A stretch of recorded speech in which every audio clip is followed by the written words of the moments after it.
ओम श्री परमात्मने नमः। जय श्री कृष्णा।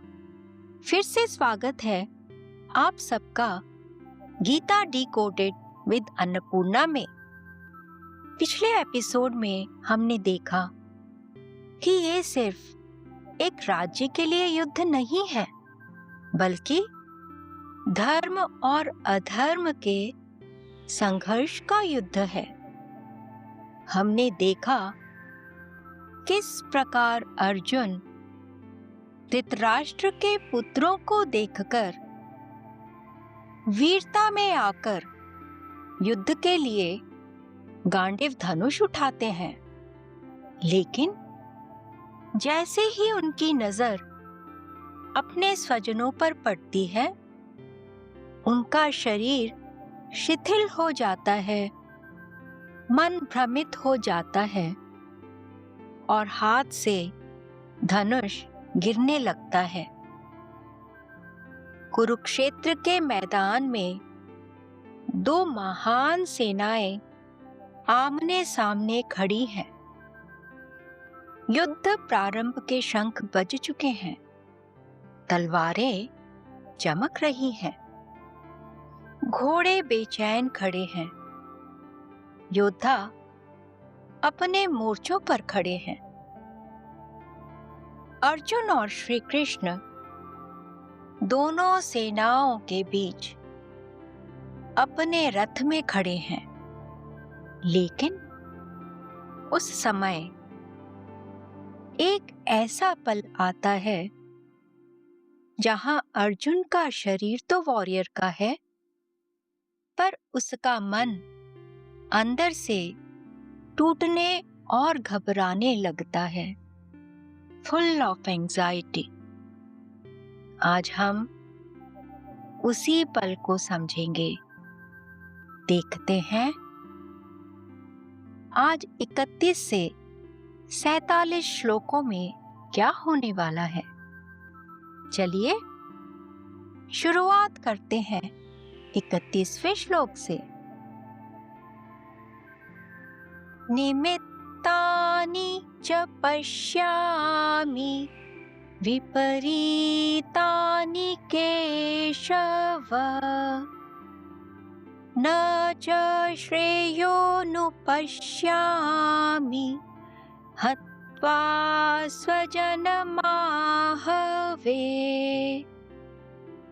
अर्जुन कहते हैं, हे केशव, मैं शगुनों को भी विपरीत देख रहा हूं और युद्ध में स्वजनों को मारकर कोई लाभ भी नहीं देख रहा हूं।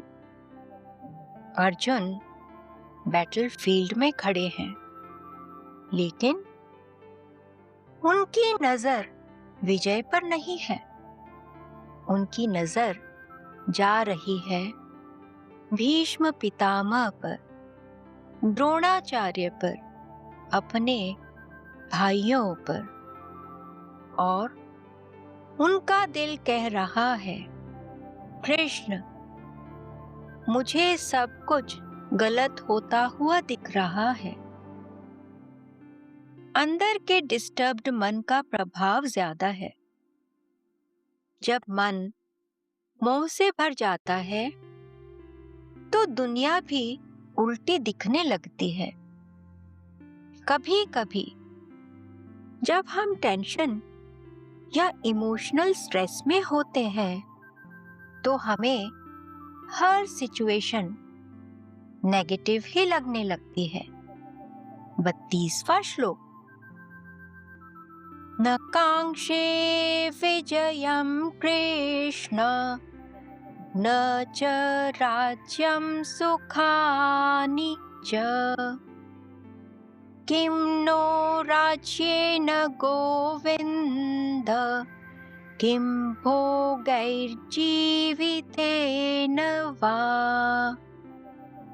अर्जुन कहते हैं, हे कृष्ण, ना तो मैं विजय चाहता हूं, ना राज्य चाहता हूं, और ना सुखों को ही चाहता हूं।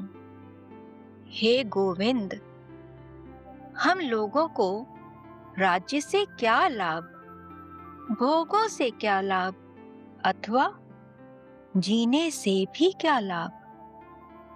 सोचिए, एक वॉरियर जो पूरी जिंदगी विजय के लिए लड़ा है, अब कह रहा है मुझे जीत नहीं चाहिए। ये अर्जुन के इमोशनल स्टॉर्म की गहराई दिखाता है।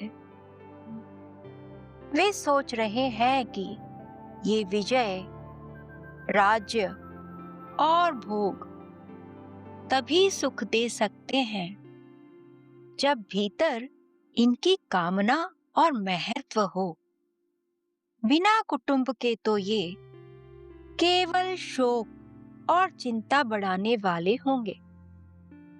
जब मन मोह से भर जाता है तो सुख की सबसे बड़ी वस्तु भी निरर्थक लगने लगती है। 33वां श्लोक। ये शामर्थे कांक्षितं नो राज्यं भोगः सुखानि च त इमेव स्थिता युद्धे प्राणान् त्यक्त्वा धनानि च।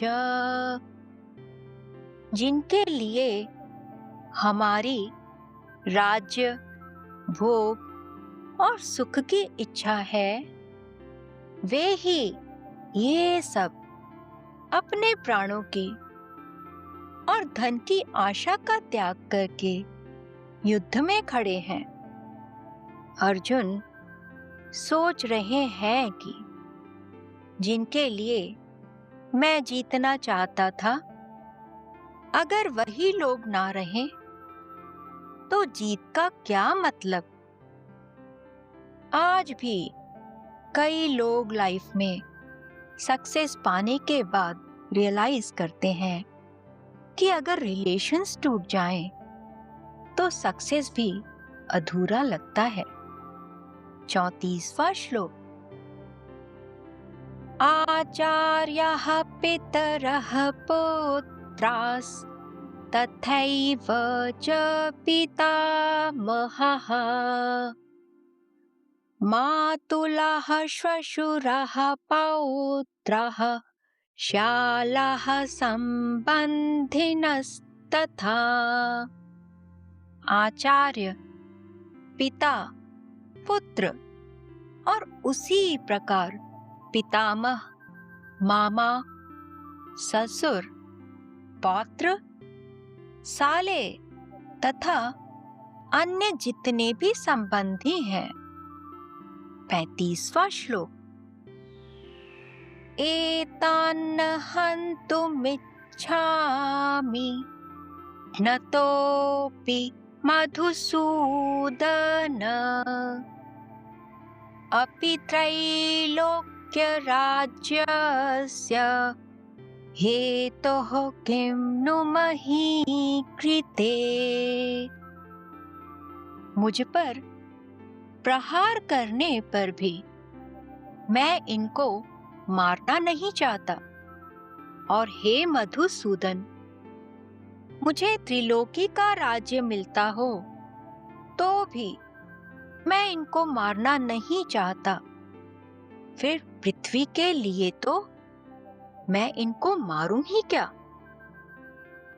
अर्जुन देख रहे हैं गुरु, पितामह, भाई, रिश्तेदार, और फिर कहते हैं, हे कृष्ण, अगर मुझे तीनों लोकों का राज्य भी मिल जाए, फिर भी मैं इन्हें नहीं मार सकता।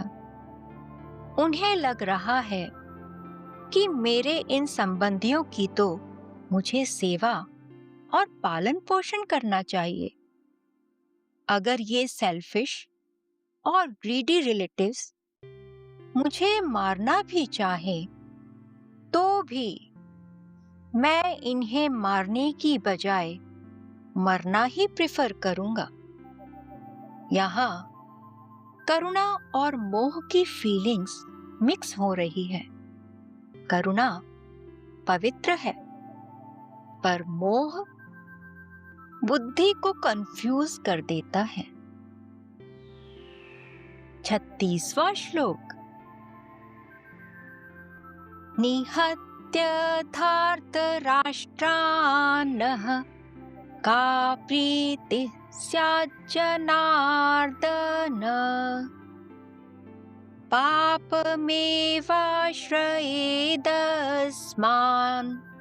हत्वैतानाततायिनः।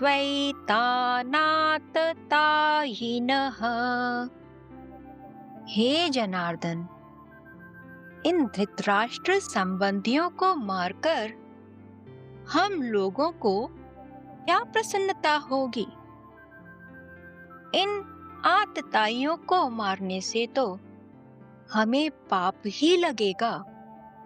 यहाँ आतताई का मीनिंग बताना चाहूंगी कि आग लगाने वाला, विष देने वाला, हाथ में शस्त्र लेकर मारने वाला, धन का हरण करने वाला, जमीन छीनने वाला और स्त्री का हरण करने वाला, ये 6 तरह के आतताई होते हैं। दुर्योधन आदि में आतताई होने की 6 क्वालिटीज थी। अर्जुन अच्छे से ये जानते हुए भी कि ये आतताई मारने योग्य ही है, फिर भी रिलेटिव्स को मारने से पाप लगेगा, ये सोचकर घबरा रहे थे। सोचने वाली बात ये है कि अर्जुन ये सब युद्ध से पहले भी सोच सकते थे, परंतु अब जब युद्ध शुरू होने वाला है तब ही क्यों? क्योंकि जब मन विचलित हो जाता है और एंजाइटी बढ़ जाती है, रियलिटी सामने रूबरू होती है, तब हमें वो थॉट्स घेर लेते हैं जहां धर्म और कर्तव्य एक तरफ और मोह और बिलोंगिंगनेस दूसरी तरफ, और फिर हमारा माइंड बहुत तेजी से हर तरह के जेन्युइन एक्सक्यूजेस ढूंढ लेता है, जो कि हम अब आगे भी देखेंगे। 37वां श्लोक। तस्मान्नार्हा वयं हन्तुं धार्तराष्ट्रान् स्वबान्धवान् स्वजनं हि कथं हत्वा सुखिनः स्याम माधव। इसलिए अपने बांधव इन धृतराष्ट्र संबंधियों को मारने के लिए हम योग्य नहीं हैं, क्योंकि हे माधव, अपने कुटुंबियों को मारकर हम कैसे सुखी होंगे? अर्जुन अब ये कह रहे हैं कि हे कृष्ण, अगर हम जीत भी गए तो भी हमें सुख नहीं मिलेगा। जिनके मारने की आशंका से ही मुझे जब इतना दुख और संताप हो रहा है, तो एक्चुअली ऐसा होने पर तो हम वो दुख कैसे टॉलरेट कर पाएंगे? उन्हें अब लग रहा है ये युद्ध पाप बन जाएगा। कभी कभी डिफिकल्ट डिसीजंस में गिल्ट आ जाता है, चाहे डिसीजन सही ही क्यों ना हो। 38वां श्लोक। यद्यप्येते न पश्यन्ति लोभोपहत चेतसः कुलक्षयकृतं दोषं मित्रद्रोहे च पातकम्। यद्यपि लोभ के कारण जिनका विवेक विचार लुप्त हो गया है, ऐसे ये दुर्योधन आदि कुल का नाश करने से होने वाले दोष को और मित्रों के साथ द्वेष करने से होने वाले पाप को नहीं देखते। 39वां श्लोक। कथं न ज्ञेयमस्माभिः पापादस्मान्निवर्तितुम् कुलक्षयकृतं दोषं प्रपश्यद्भिर्जनार्दन।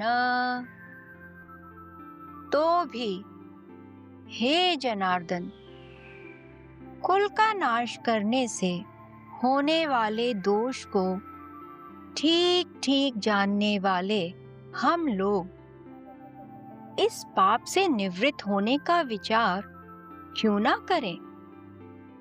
अर्जुन कहते हैं, शायद उनकी बुद्धि लोभ से अंधी हो गई है, पर हमें तो ये गलती समझनी और सुधारनी चाहिए। यहाँ अर्जुन दूसरों की गलती देख रहे हैं, पर अपने एंग्जाइटी, कंफ्यूजन और मोह रूपी दोष को नहीं देख पा रहे। ये एक स्वाभाविक ह्यूमन नेचर है। 40वां श्लोक। कुलक्षये प्रणश्यन्ति कुलधर्मः सनातनः धर्मे नष्टे कुलं कृत्स्नमधर्मोऽभिभवत्युत। कुल का विनाश होने पर उसके पारंपरिक और सदा से चलते आए कुल धर्म नष्ट हो जाते हैं और धर्म का नाश होने पर संपूर्ण कुल को अधर्म दबा लेता है। जब युद्ध होता है तब उसमें कुल का नाश होता है और सदा से कुल के साथ रहने वाले धर्म भी नष्ट हो जाते हैं। जब कुल की पवित्र मर्यादाएं, पवित्र आचरण नष्ट हो जाते हैं, तब धर्म से विपरीत काम रूपी अधर्म संपूर्ण कुल को दबा लेता है। जब युद्ध में शस्त्र, शास्त्र, व्यवहार आदि के जानकार और अनुभवी पुरुष वीर गति पाते हैं, तो पीछे जो बच्चे और स्त्रियां बचते हैं, उन्हें अच्छी शिक्षा देने वाले, उन्हें सही गाइडेंस देने वाले नहीं रहते, जिससे वे मनमाना आचरण करने लगते हैं। इस तरह उनमें अधर्म फैल जाता है। अर्जुन कहते हैं, हे कृष्ण, अगर ये युद्ध हुआ तो सिर्फ लोग नहीं मरेंगे, कुल टूट जाएगा, परंपरा खत्म हो जाएगी। सोचिए, एक वॉरियर बैटलफील्ड में खड़ा है, पर उसका मन फ्यूचर की तस्वीर बना रहा है। अर्जुन यहाँ वर्तमान कर्तव्य से हटकर भविष्य की कल्पना में खो गए हैं। ये मोह के लक्षण हैं। जब मन मोह से घिरा होता है तो वो रियलिटी से हटकर इमेजिनेशन में जीने लगता है।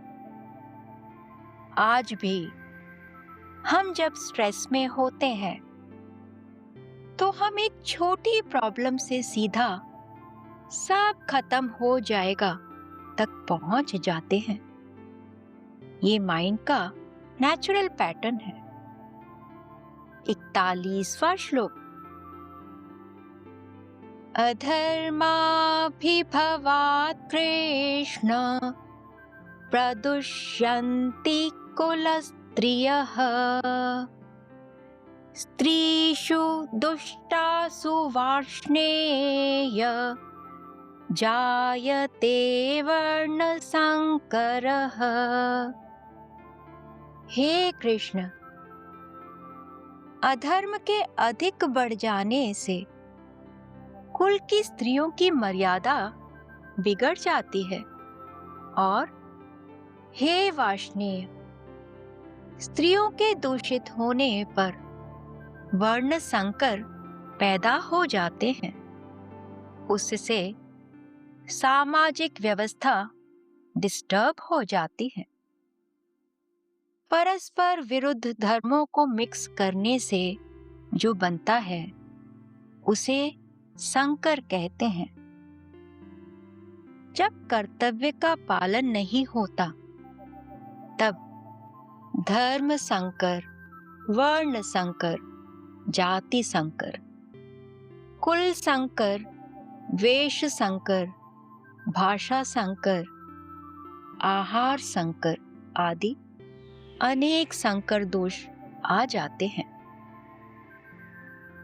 यहाँ अर्जुन समाज के विकास या पतन में स्त्रियों की इम्पोर्टेंस को हाईलाइट कर रहे हैं। वार्ष्णेय संबोधन यहाँ श्री कृष्ण के लिए आया है, जिन्होंने वृष्णि वंश में अवतार लिया था। अर्जुन अब और आगे सोच रहे हैं। कृष्ण, जब धर्म कमजोर हो जाएगा तो घर की मर्यादा भी टूट जाएगी। ये उस समय के सामाजिक संदर्भ में एक बड़ा कंसर्न था। अर्जुन यहाँ एक चेन रिएक्शन ऑफ फियर बना रहे हैं।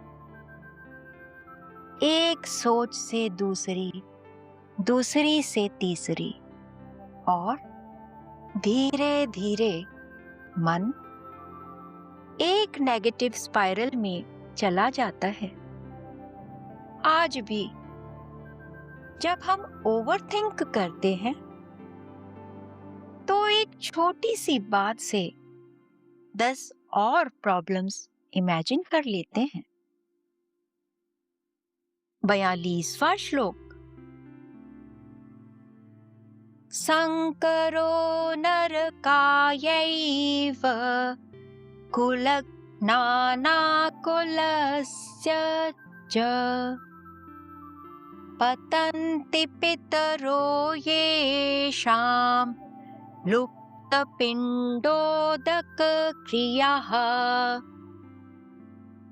वर्ण संकर कुल घातियों को और कुल को नरक में ले जाने वाला ही होता है।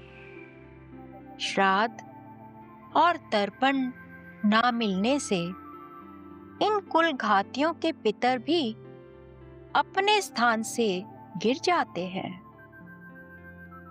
अर्जुन को लग रहा है कि वर्ण मिश्रण से जो बिना मर्यादा वाली संतानें होंगी, वे अपने पितरों का श्राद्ध और तर्पण भी नहीं करेंगी, जिसके कारण उनके पितरों का भी पतन हो जाएगा। अब अर्जुन का डर और गहरा हो गया है। वो कहते हैं, कृष्ण, सिर्फ प्रेजेंट नहीं, पास्ट भी प्रभावित होगा। हमारे पूर्वज, हमारी परंपरा सब टूट जाएगा। ये सब अर्जुन के मन की कल्पना है।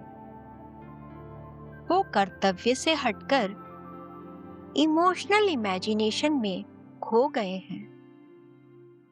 कभी कभी हम भी अपने डिसीजंस को लेकर इतना ओवरथिंक करते हैं कि हम सोचने लगते हैं इससे सब कुछ बिगड़ जाएगा, जबकि रियलिटी इतनी एक्सट्रीम नहीं होती।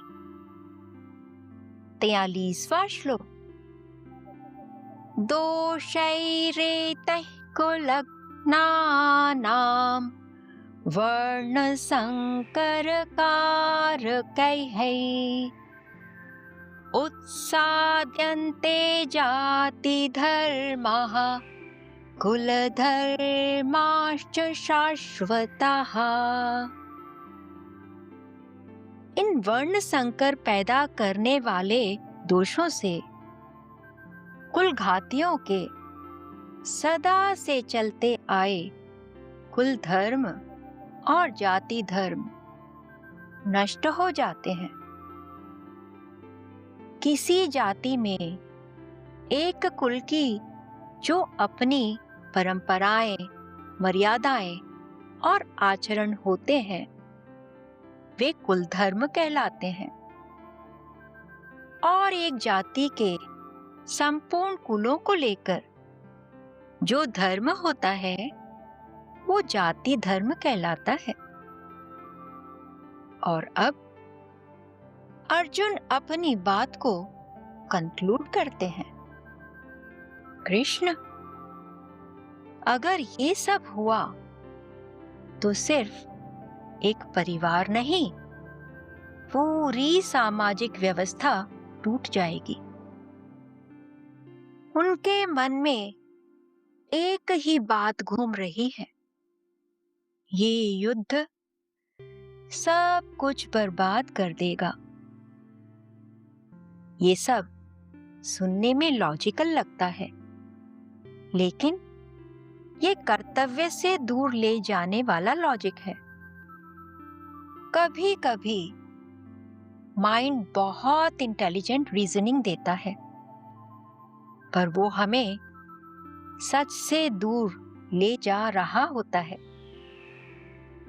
आज भी हम अपने डिसीजंस को जस्टिफाई करने के लिए स्ट्रॉन्ग लॉजिक बना लेते हैं, लेकिन अंदर से जानते हैं कि हम अवॉइड कर रहे हैं।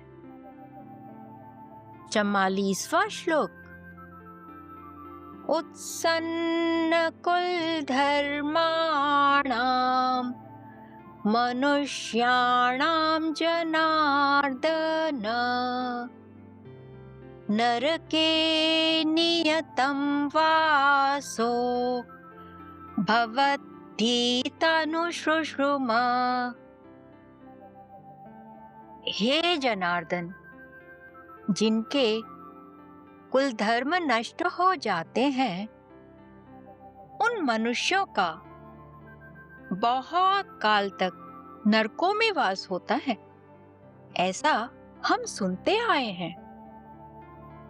अर्जुन अब अपने डर को और पक्का करते हैं। वो कहते हैं, कृष्ण, मैंने सुना है कि जिनके कुल धर्म खत्म हो जाते हैं, उनका पतन निश्चित है। ध्यान दीजिए, मैंने सुना है, ये अपना अनुभव नहीं है, ये सुना हुआ ज्ञान है।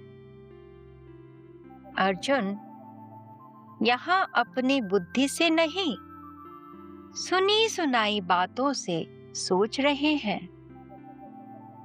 और जब इंसान टेंशन में होता है, तो वो अक्सर सुनी हुई बातों को सच मान लेता है। आज भी हम सोशल मीडिया, लोगों की बातें या पुराने बिलीव्स को बिना सोचे समझे एक्सेप्ट कर लेते हैं, स्पेशली जब हम इमोशनली डिस्टर्ब्ड होते हैं। 45वां श्लोक। अहो बत महत् पापं कर्तुं व्यवसिता वयम् यद्राज्य सुख लोभेन हन्तुं स्वजनमुद्यतः। ये बड़े आश्चर्य और खेद की बात है कि हम लोग बड़ा भारी पाप करने का निश्चय कर बैठे हैं, जो कि राज्य और सुख के लोभ से अपने स्वजनों को मारने के लिए तैयार हो गए हैं। अब अर्जुन अपने आप को जज करने लगते हैं। हम क्या कर रहे हैं? सिर्फ राज्य के लिए अपने ही लोगों को मारने जा रहे हैं। उनके मन में गिल्ट भरने लगता है। अर्जुन यहाँ अपने कर्तव्य को नहीं देख रहे, वो सिर्फ लेना क्या है और खोना क्या है, उसी में फंस गए हैं। ये भी मोह का ही रूप है। कभी कभी हम अपनी लाइफ के डिसीजंस को गलत समझने लगते हैं, सिर्फ इसलिए क्योंकि हम इमोशनल हो जाते हैं, बिकॉज ऑफ विच क्लैरिटी चली जाती है। 46वां श्लोक। यदि माम प्रतीकार शस्त्रं शस्त्रपाणयः धार्तराष्ट्रारणे हन्युस्तन्मे क्षेमतरं भवेत्। अगर ये हाथों में शस्त्र अस्त्र लिए हुए धृतराष्ट्र के पक्षपाती लोग युद्ध भूमि में सामना ना करने वाले तथा शस्त्र रहित मुझे मार भी दें, तो वह मेरे लिए बड़ा ही हितकारक होगा। अर्जुन को लगा कि अगर मैं न शस्त्र उठाऊंगा और न इन विरोधियों का सामना करूंगा, तो भी इनके द्वारा मेरे लिए मरना अच्छा ही होगा, बिकॉज इससे मुझे अपनों को मारने के पाप का गिल्ट तो नहीं होगा। यहाँ अर्जुन जो कह रहे हैं वो शॉकिंग है। कृष्ण, मैं लड़ूंगा ही नहीं।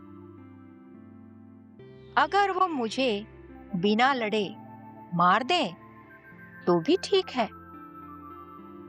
सोचिए, जो अर्जुन कभी बैटलफील्ड से पीछे नहीं हटे, आज वो लड़ने से ही मना कर रहे हैं। ये वैराग्य नहीं है, ये निर्बलता है, ये त्याग नहीं है, ये कर्तव्य से पलायन है। बहुत सटल डिफरेंस है। अर्जुन के अंदर कौटुंबिक मोह है, जिसके कारण ही वे धर्म की, साधुता की बड़ी अच्छी अच्छी बातें कर रहे हैं। आज भी कभी कभी हम बोलते हैं, मैं कुछ नहीं करूंगा, जो होगा देखा जाएगा, लेकिन ऐसा करने से शांति नहीं होती। ये अक्सर कंफ्यूजन और फियर का ही रिजल्ट होता है। 47वां श्लोक। संजय उवाच एवमुक्त्वार्जुनः सांख्ये रथोपस्थ उपाविशत् विसृज्य सशरं चापं शोकसंविघ्नमानसः। संजय बोले, ऐसा कहकर शोकाकुल मन वाले अर्जुन बाण सहित धनुष का त्याग करके युद्ध भूमि में रथ के मध्य भाग में बैठ गए। अब अर्जुन ने अपने आप को टोटली कन्विंस कर लिया कि उन्हें युद्ध नहीं करना चाहिए, और ये पक्का डिसाइड करके अर्जुन ने अपने लेफ्ट हैंड से गांडीव धनुष को और राइट हैंड से बाण को नीचे रख दिया, और वे रथ के सेंटर में, जहां वे दोनों सेनाओं को देखने के लिए खड़े थे, वहीं पर बहुत ही हताश और सैड स्टेट में बैठ गए। ये ऐसा पल है जहां सब कुछ रुक जाता है। अर्जुन अपना गांडीव धनुष छोड़ देते हैं। हताशा उन्हें पूरी तरह घेर लेती है। उनका मन हार गया है। वो रथ में बैठ जाते हैं। बैटलफील्ड के बीच द ब्रेवेस्ट वॉरियर लड़ने से मना कर देता है। यहां से आगे गीता का असली ज्ञान शुरू होगा, क्योंकि जब इंसान मानता है मैं नहीं जानता, मुझ में अब हिम्मत नहीं रही, मैं टोटली कंफ्यूज हूं, तभी वो ज्ञान के लिए तैयार होता है। अर्जुन का ये विषाद उनकी कमजोरी नहीं है, ये उनकी इनर अवेकनिंग का स्टार्ट है। कभी कभी लाइफ में हम भी अर्जुन की तरह टूट जाते हैं। डिसीजंस समझ नहीं आते, दिल और दिमाग लड़ते हैं, और हम बस रुक जाते हैं। लेकिन शायद वही रुकना, वही कंफ्यूजन, वही ब्रेकडाउन हमारे लाइफ का सबसे बड़ा टर्निंग पॉइंट हो सकता है, क्योंकि अगली बार जब कृष्ण बोलेंगे तो सिर्फ अर्जुन के लिए नहीं, हम सबके लिए बोलेंगे। ओम तत्सदिति श्रीमद्भगवद्गीता सूपनिषत्सु ब्रह्म विद्यायां योगशास्त्रे श्री कृष्णार्जुन संवादे अर्जुन विषाद योगो नाम प्रथमोऽध्यायः। इसी के साथ हमारे अर्जुन विषाद योग नामक पहले अध्याय की यात्रा पूर्ण होती है। मैं हूं अन्नपूर्णा और आप सुन रहे हैं गीता डिकोडेड। मिलते हैं अगले एपिसोड में। ओम तत्सत।